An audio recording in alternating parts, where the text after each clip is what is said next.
Ang credit card, para sa marami, isa itong halimaw, isang monster na nag-aabang para lamunin ka sa utang, isang bitag at trap.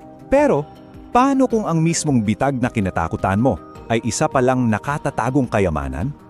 Tama yung narinig mo.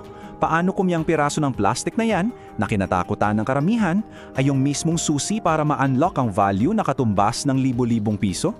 Susi para ikaw naman ang mag-control sa pera mo? Impossible, di ba? Halika, samahan mo akong pakinggan ang kwento ni Juan. Tulad nating lahat, mabilis matukso si Juan. Isang bagong cellphone, yung sapatos na ang tagal mo nang tinitingnan sa online store. At sa mundo ngayon, sa mundo ng online shopping, lahat yan isang click na lang, di ba? Ang dali-dali lang bumigay, ang tukso. At ayun na nga, sa isang kaskas lang, swipe, nakuha na niya. Grabe yung sarap sa pakiramdam. It feels like free money. Walang sakit, walang hirap, instant gratification. Yun ang pakiramdam. Pero pagdating ng statement of account, pagdating ng bill, biglang gumuho ang mundo niya. Yung ligaya kanina, biglang napalitan ng nanlalamig na takot. Dito nagsisimula ang bangungot para sa marami. Ito ang brutal na katotohanan. At alam mo ba kung ano ang pinakamalalim na bitag? Yung tinatawag na minimum payment. Akala mo, okay na, nakakalusot ka na. Pero ang hindi mo alam, yung natitirang utang mo, pinapatungan ng interes na pwedeng umabot sa 36% kada taon. Grabe! Isa itong kumunoy ng utang na habang tumatagal, palalim ng palalim. Dito nalulunod ang karamihan. Pero teka, hindi dito nagtatapos ang kwento. Kasi may paraan para baliktarin ang sitwasyon. May paraan para yung kaaway maging kakampi mo. Ang malaking tanong, paano? May isang sikreto, isang ginintuang aral, a golden rule na babago sa lahat. Ito yung pundasyon para maging master ka ng credit card mo. Ready ka na ba? Okay, para maintindihan natin yung sikreto, kailangan nating balikan yung pinaka-basic. Simple lang, pag debit card, pera mo ang ginagastos mo. Galing yan sa savings account mo. Pero ang credit card, naku, pera yan ng bangko ah. Utang yan. Let's be very clear about that. At ito ang pinakasagradong patakaran sa lahat. Please, tandaan mo to. Treat your credit card as if it is a debit card. Isipin mo na sa bawat swipe mo, nababawasan ang sarili mong pera sa bangko, hindi ang pera ng credit card company. So paano mo ito gagawin in practice? 3 simpleng hakbang lang. Una, alamin mo yung billing cycle mo. Kailan yung cutoff at kailan yung due date. Crucial yan. Pangalawa, itrack mo ang lahat ng gastos mo para alam mo eksakto kung saan napupunta ang pera mo. At pangatlo, ito ang pinaka-importante sa lahat. Laging-lagi mong bayaran ng buo, in full, on or before the due date. Hindi minimum payment. Laging buo. Period.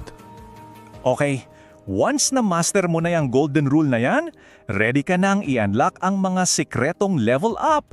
Mga life hacks na iilan lang ang nakakaalam at gumagawa. Dito na nagiging exciting. Sekreto number 1, double dipping. Paano to? Simple lang. Bago ka bumili sa Shopee o Lazada, dumaan ka muna sa isang cashback app. For example, Shopback. Sa paraang to, bukod sa points na makukuha mo sa credit card mo, may extra cashback ka pang makukuha mula sa app. Wow! 2 rewards sa iisang transaction. Sekreto number 2, i-automate mo ang bills mo. Yung Meralgo, tubig, internet, postpaid plan, i-enroll mo lahat yan sa auto-debit feature ng credit card mo.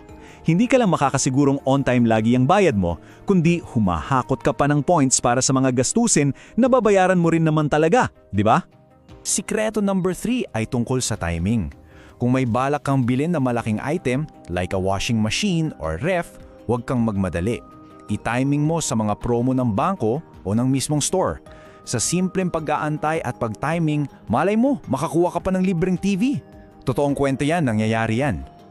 At pang-apat na diskarte, alamin ang superpower ng bawat card mo. Kasi hindi lahat ng credit card ay pare-pareho. May card na malakas sa cashback para sa groceries. Meron namang card na mas malaki ang points pag ginamit sa restaurants or travel. Maging strategic. Alamin mo kung ano ang tamang baraha for the right situation para ma-maximize mo ang rewards mo. O eto, pamilyar na sitwasyon to, di ba? May welcome gift yung bago mong card, pero kailangan mong gumastos ng, sabihin nating 20,000 pesos in 60 days. Paano kung wala ka namang planong gastusin yan? Gagawa ka ba ng gastos para lang makuha yung premyo? Anong gagawin mo? Ang sagot? Hindi.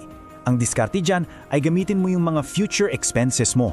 Pwede kang mag-stock up ng groceries, bayaran mo in advance yung Meralco at tubig mo for a few months, o bayaran mo yung Netflix o Spotify subscription mo for 1 whole year. Ayan, naabot mo yung spending requirement nang hindi ka bumili ng bagay na hindi mo naman talaga kailangan.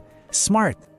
Pero alam mo, higit sa lahat ng hacks at sekreto, ang tunay na panalo ay hindi lang yung points o cashback. Ang totoong tagumpay ay nasa pagbabago ng mindset. At ito yung pinaka-crucial na point sa lahat. Uulitin ko ha, hindi ka gumagastos para lang makuha ng rewards. Ang ginagawa mo ay ginagamit mo yung mga gastusin na nakabudget na, yung mga gagastusin mo rin naman talaga para kumulekta ng rewards. Iyan ang malaking pagkakaiba ng isang master sa isang alipin ng credit card. At yan na si Juan ngayon. Relaxed, nagbabakasyon, on a beach.